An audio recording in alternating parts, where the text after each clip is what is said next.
news, there are many more vessels flowing through today than there were. সারা বিশ্বের মাথা ব্যথা এখন হরমুজ প্রণালী। আপনি কি জানেন এমন একটি সরু জলপথ আছে যেটা বন্ধ হয়ে গেলে থেমে যেতে পারে পুরো বিশ্বের অর্থনীতি? এর নাম হরমুজ প্রণালী। ইরান কেন বারবার এই পথ বন্ধ করার হুমকি দেয়, আর কেন যুক্তরাষ্ট্র সব শক্তি দিয়ে এটিকে সচল রাখতে চায়? চলুন সহজভাবে বুঝে নেই।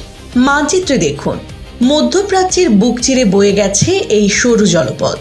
বিশ্বের বড় একটি অংশের জ্বালানি তেল এই এক পথ দিয়েই পৌঁছে যায় পৃথিবীর বিভিন্ন দেশে। এর কারণেই হরমুজ প্রণালীকে বলা হয় বিশ্ব বাণিজ্যের শ্বাসনালী।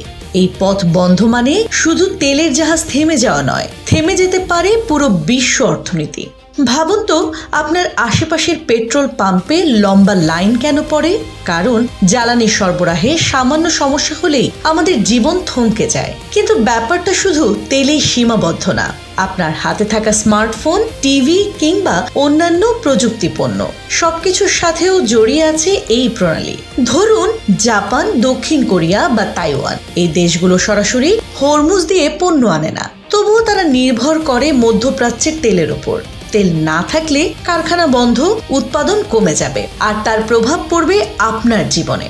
এখানেই শেষ না, এই দেশগুলোর সাথে যুক্ত আছে পশ্চিমা বিশ্বের বিনিয়োগ। তাই ক্ষতি হলে লোকসান গুনতে হয় সবাইকে।